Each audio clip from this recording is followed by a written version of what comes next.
Let me be brutally honest with you for a moment.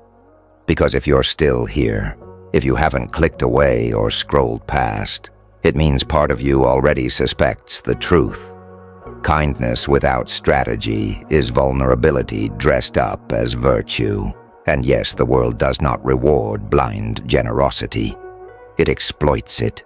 But here's what no one tells you. Not the self-help gurus selling sunshine platitudes. Not the corporate coaches preaching authentic leadership.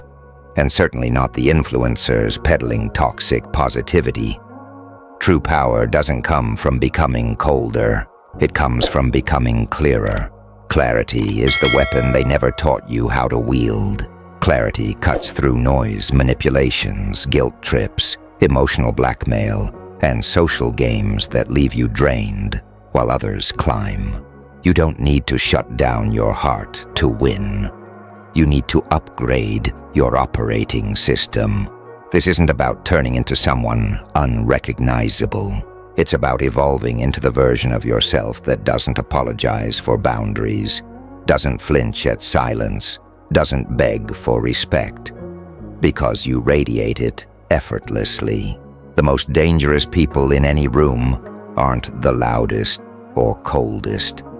They're the ones who know exactly what they want, why they want it, and how far they're willing to go to get it, without losing themselves in the process. That's the real edge, not cruelty, not detachment. Precision, emotional precision, strategic presence, unshakable discernment. Let me show you what happens when you stop reacting and start architecting. When you stop absorbing other people's chaos and start designing your own reality. When you stop being played and begin playing at a level so advanced, most people don't even realize there's a game. Because make no mistake, every interaction, every relationship, every negotiation, every silent glance across a boardroom table or dinner party couch is a subtle exchange of energy, influence, and control. And right now, whether you realize it or not, you're either setting the terms or accepting someone else's. Most people live their entire lives inside frames built by others. Bosses, partners, parents, peers, algorithms, never questioning who drew the lines, never realizing they have the authority to redraw them. But once you learn to see the architecture behind every conversation, every conflict, every request, every demand, you become untouchable. Not because you're ruthless, not because you've numbed yourself, but because you understand human nature better than those trying to manipulate it. You anticipate moves before they're made. You disarm pressure before it lands. You redirect tension without raising your voice. And you do it all while staying centered, grounded, and fully in command of your inner state. This is not theory. This is field-tested mastery. Forged in real betrayals, real losses, real moments where saying yes cost you everything, and learning to say no gave you back your life. I'm going to walk you through 7 principles. Not rules, not rigid formulas, but living frameworks that transform you from prey to predator, from pawn to player, from reactive participant to sovereign architect. These are not borrowed from dusty philosophy books or recycled motivational quotes. They're distilled from decades of observing who rises, who falls, who survives, and who thrives. In boardrooms, bedrooms, friendships, families, and digital arenas where reputations are built and destroyed in seconds. By the time we're done, you won't just understand power, you'll embody it, quietly, confidently, irrevocably. And the best part, you won't have to sacrifice your soul to claim it. In fact, you'll discover that true dominance comes not from suppressing your humanity, but from mastering it. So let's begin with the first principle, the one that shatters illusions and rebuilds foundations, the myth of nice. You've been sold a lie. That being kind, agreeable, accommodating, and emotionally available makes you likable, respected, and valued. It doesn't. It makes you convenient, predictable, exploitable. Think about the last time you said yes when every cell in your body screamed no. Maybe it was lending money you knew wouldn't be repaid. Maybe it was taking on extra work while your colleague took credit. Maybe it was staying in a relationship long after it stopped serving you. Because leaving felt cruel. What happened afterward? Did they thank you? Did they honor your sacrifice? Or did they simply expect more? Until you had nothing left to give. Warmth without boundaries isn't generosity. It's self-erasure. And society rewards self-erasure only as long as it's useful. Once you're empty, you're discarded. Coldness isn't the answer. Clarity is. Clarity says, I care, but not at the cost of my integrity. I help, but not at the expense of my energy. I love, but not blindly, not endlessly, not without reciprocity. Clarity creates space. Space for mutual respect. Space for healthy dynamics. Space for relationships that elevate rather than deplete. When you operate from clarity, people can't manipulate you because your values are non-negotiable. Your limits are visible. Your standards are immovable. And paradoxically, that's when people start treating you differently. Not because you yelled louder or punished harder, but because you stopped being easy to use. You became someone whose presence commands recalibration, someone whose silence speaks volumes, someone whose no carries weight because it's rare and always respected.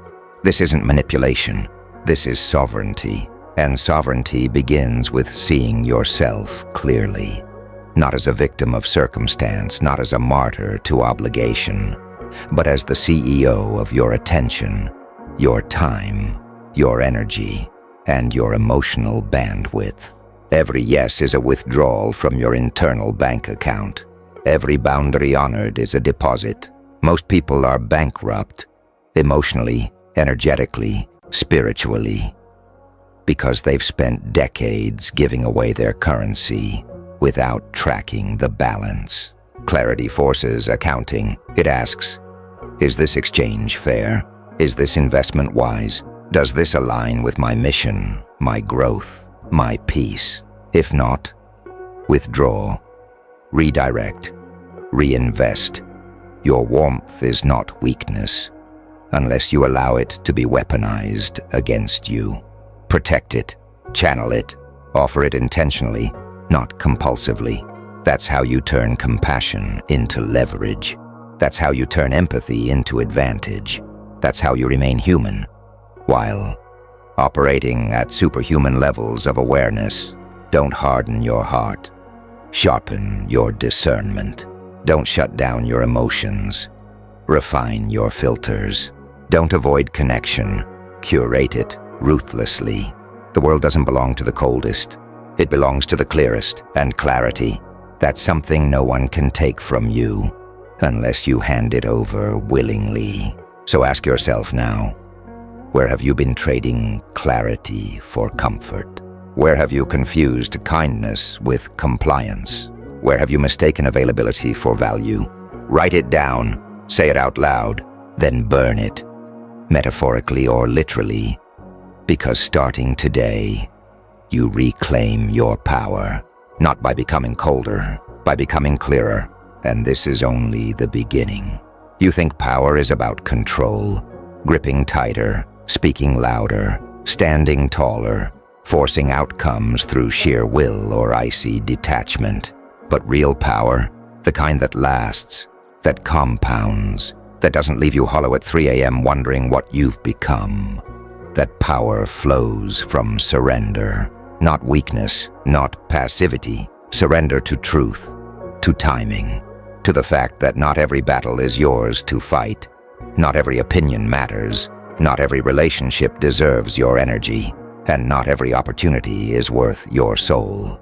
This is where most people fail. They confuse dominance with desperation. They believe winning means never blinking, never yielding, never showing doubt. So they armor up, they cut off their warmth, they silence their intuition, they trade authenticity for authority, and wake up one day surrounded by trophies they don't care about, people who fear them but don't respect them, and a life that looks powerful on paper but feels empty in practice. That's not victory. That's slow suicide dressed in success. True sovereignty isn't built on suppression. It's built on selection. Choosing what to engage with, choosing when to speak, choosing which hills to die on, and which valleys to walk away from. Most people are drowning in noise because they haven't learned how to filter. They react to every ping, every comment, every slight, every unsolicited opinion as if it's an emergency requiring their full emotional response. And in doing so, they give away their center again and again and again until there's nothing left but exhaustion wearing a mask of competence. You don't need to become colder to win. You need to become choosier. Chooser of battles, chooser of alliances, chooser of causes worthy of your fire. The second principle we're unlocking today is this: strategic indifference. Not apathy, not nihilism, strategic indifference. The art of conserving your emotional capital for investments that yield exponential returns. Think of your attention as gold, your energy as platinum, your presence as rare earth metal. Would you hand those out freely to anyone who asked? Of course not. Yet most people do, daily, without even realizing it. They let strangers dictate their mood via social media comments. They let coworkers hijack their peace with gossip disguised as updates. They let partners guilt-trip them into staying in misaligned relationships because it's easier than starting over. Easier? Maybe. Costlier? Absolutely. Strategic indifference says, I see you, I hear you, but unless this serves my mission, aligns with my values, or contributes to my evolution, it gets no real estate in my mind. None. Zero. Zip. This isn't arrogance, it's stewardship. You are the guardian of your inner world, and if you keep letting random people redecorate it without permission, don't be surprised when it starts looking like a thrift store dumpster fire. Strategic indifference creates space. Space to breathe, to think, to plan, to feel deeply without being overwhelmed, to act decisively without being reactive. When you stop absorbing everyone else's chaos, you create a vacuum. And nature abhors a vacuum. People start adjusting to your frequency instead of you scrambling to match theirs. Conversations shift, dynamics recalibrate, respect grows. Not because you demanded it, but because you stopped negotiating for it. Let me show you how this works in practice. Someone sends you a passive-aggressive text. Old you would have fired back immediately. Defensive, emotional, trying to prove you weren't wrong. New you reads it, pauses, asks, does responding serve me?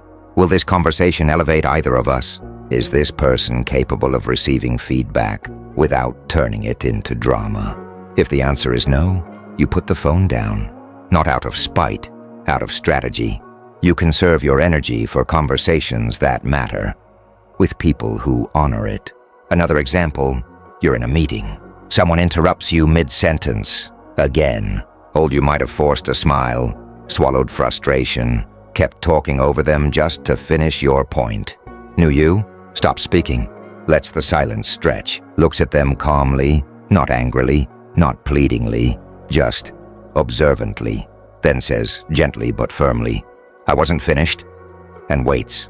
No filler, no apology, no justification, just quiet assertion. 9 times out of 10, they backtrack, not because you yelled, because you held space and refused to shrink. That's strategic indifference in action. It's not ignoring problems. It's refusing to be emotionally hijacked by them. It's choosing which fires to extinguish and which to let burn themselves out. Because here's the secret no one tells you. Most conflicts resolve themselves if you stop feeding them. Most drama dies without an audience. Most manipulation fails when met with calm neutrality instead of frantic reaction. Strategic indifference turns you into a mirror, reflecting back people's behavior without absorbing its charge. When someone tries to provoke you and you don't flinch, that unnerves them more than any insult ever could, because now they're facing someone who can't be controlled through emotion. And that terrifies people who rely on chaos to get what they want. Machiavelli understood this, though he framed it as deception. He said, "Never attempt to win by force what can be won by deception." But deception implies trickery.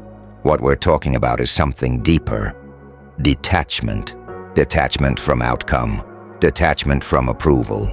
Detachment from needing to be right, liked, or validated in the moment. That's where true leverage lives.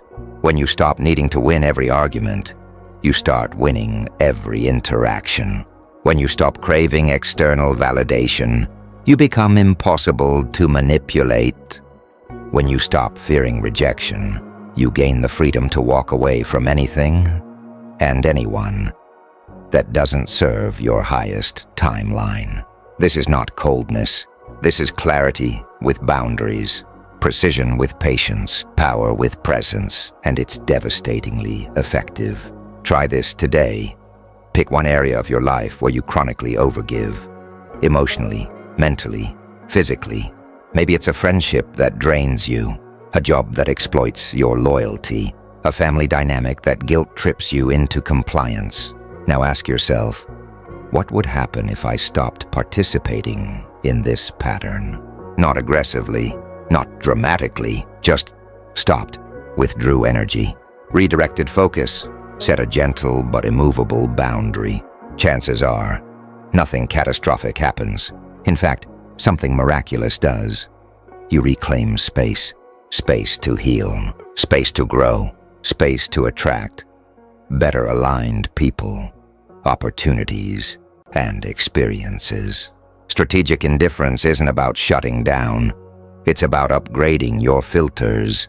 It's about recognizing that your attention is your most valuable asset and guarding it like royalty guards their crown jewels. Every time you choose not to engage in unnecessary conflict, you're not losing.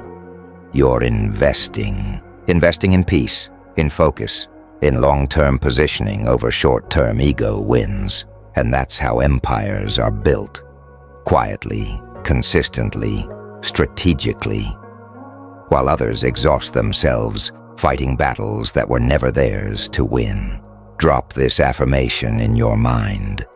Not in the comments, not for likes, not for performance, but as a private vow to yourself. My energy is sacred. I spend it wisely. Say it until it becomes instinct, until you feel it in your bones, until saying no feels less like rejection and more like reverence. For yourself, for your purpose, for the future, only you can build. This is how you move from surviving other people's agendas to architecting your own reality, one intentional withdrawal at a time, one surrendered expectation at a time, one chosen silence at a time. Don't mistake stillness for weakness. Stillness is the ultimate flex. The predator doesn't chase, it waits, watches, calculates, then moves, swiftly, decisively, lethally. When the moment is ripe, become the stillness, become the pause before the strike, become the calm that unnerves chaos simply by existing. That's not coldness, that's mastery. And mastery begins with knowing what not to care about. So tell me, what are you ready to stop caring about? Not out of bitterness, out of brilliance. Write it down, burn it, breathe. and watch how quickly your world rearranges itself around your new standard. This is only step 2, 7 await, and each one takes you further from being played and closer to playing at the highest level.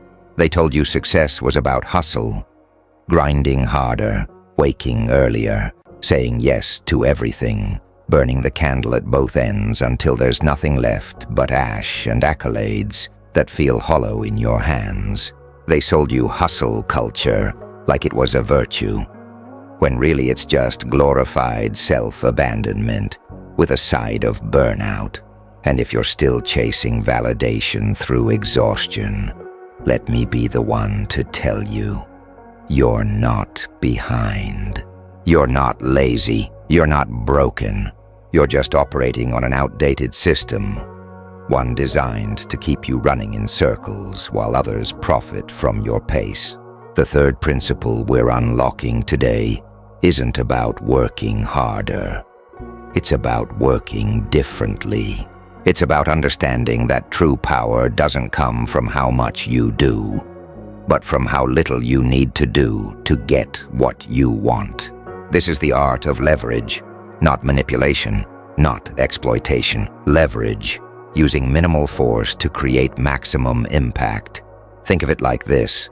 A child can move a boulder if they find the right fulcrum. You don't need brute strength. You need positioning, timing, precision.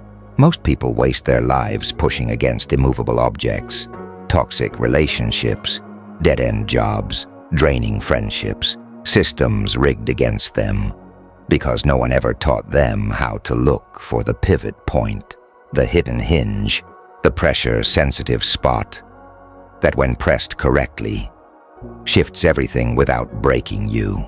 That's what we're building here. Not more effort, more elegance, more efficiency, more effortless authority. Because let's be honest, you're tired. Tired of explaining yourself. Tired of proving your worth. Tired of giving 100% and getting 10% back. Tired of being the reliable one, the fixer, the peacekeeper, the emotional sponge who soaks up everyone else's mess while quietly drowning in your own. What if I told you there's another way? One where you don't have to shout to be heard, where you don't have to beg to be respected, where you don't have to collapse to be noticed. One where your presence alone changes the temperature of the room, not because you demanded it, but because you cultivated it. That's the power of leverage, and it begins with one radical realization. You are not responsible for other people's reactions. Say it again, louder. Write it on your mirror. Tattoo it on your soul if you have to. You are not responsible for how people respond to your boundaries, your no, your silence, your absence, your evolution. Their discomfort is not your burden. Their guilt trips are not your obligation. Their panic when you stop performing for them is not your emergency. When you internalize this, truly, deeply, unshakably, something shifts. You stop apologizing for taking up space. You stop shrinking to make others comfortable. You stop negotiating your value down to fit someone else's budget. And suddenly, miraculously, people start adjusting to you. Not because you forced them, because you stopped letting them set the terms. Let me show you how this works in real life. Imagine you've been carrying the emotional weight of a friendship for years. Always initiating, always listening, always accommodating, always forgiving slights that were never acknowledged. One day, you decide enough is enough. Not with drama, not with accusations, just quiet withdrawal. You stop texting first. You stop making time for last-minute cancellations. You stop absorbing their chaos as your responsibility. At first, they might panic. Call more, text more, ask what's wrong. Try to pull you back into the old pattern with flattery or guilt. Old you would have caved, afraid of being seen as cold, distant, or selfish. New you lets the silence speak, doesn't explain, doesn't justify, doesn't perform reconciliation for their comfort. And what happens? Either they rise to meet your new standard, showing up with reciprocity, respect, maturity, or they fade away. And if they fade, good. That wasn't a loss. That was liberation. That was energy reclaimed. That was space cleared for someone or something better aligned with who you're becoming. This is leverage, creating change through subtraction, not addition. Through absence, not aggression. Through recalibration, not confrontation. Another example, you're in a job where your contributions are consistently overlooked. Promotions go to louder colleagues. Credit gets stolen. Your ideas are praised, then implemented by someone else. Instead of doubling down on hustle, working later, volunteering for more projects, begging for recognition, you do the opposite. You pull back, strategically, intentionally. You stop over-delivering. You stop making yourself indispensable. You stop solving problems no one asked you to solve. And you watch, closely, calmly, what happens. Panic, confusion. Suddenly your absence is felt. Your silence becomes a question mark, hanging over meetings. Your lack of availability forces others to step up, or admit they can't. And now you have leverage. Not because you threatened to quit, not because you made demands, but because you demonstrated through action that your presence has value, and your absence has consequences. That's how you negotiate from power. That's how you command respect without uttering a word. That's how you turn invisibility into influence. Most people think leverage comes from having more money, more connections, more credentials. But real leverage comes from needing less approval, less external validation, less fear of loss. When you detach from outcomes, when you're willing to walk away, start over, rebuild from scratch, you become untouchable. Because now, you're playing a different game. While others cling to titles, roles, relationships, and routines out of fear, you operate from freedom. Freedom to choose, freedom to leave, freedom to redefine success on your own terms. That's the ultimate leverage, and it's available to you right now. Regardless of your bank account, resume, or relationship status, all it requires is one decision: to stop letting other people's limitations define your possibilities, to stop measuring your worth by how much you endure, to stop confusing loyalty with self-betrayal. Leverage isn't about controlling others. It's about mastering your own thresholds, knowing your walkaway point, knowing your non-negotiables, knowing when to hold steady and when to release completely. The most powerful people in any room aren't the ones shouting the loudest or demanding the most.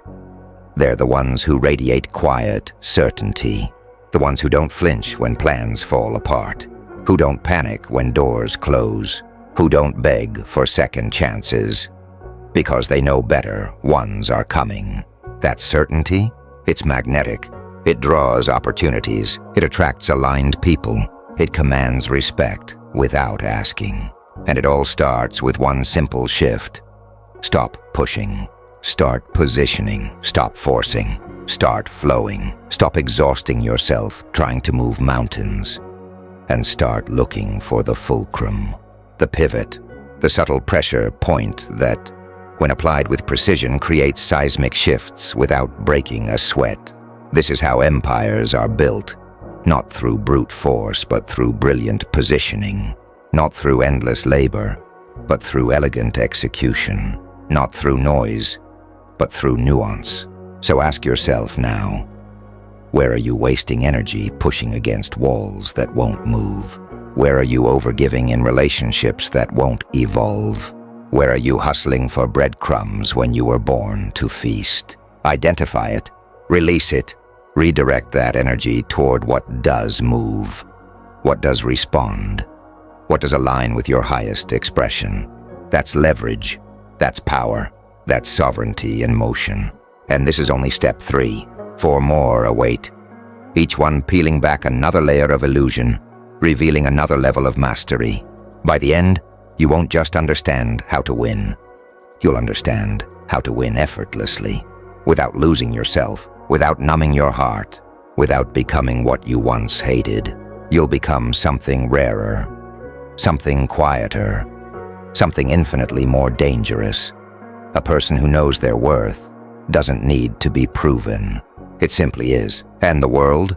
It rearranges itself around that truth, one silent, strategic, sovereign step at a time.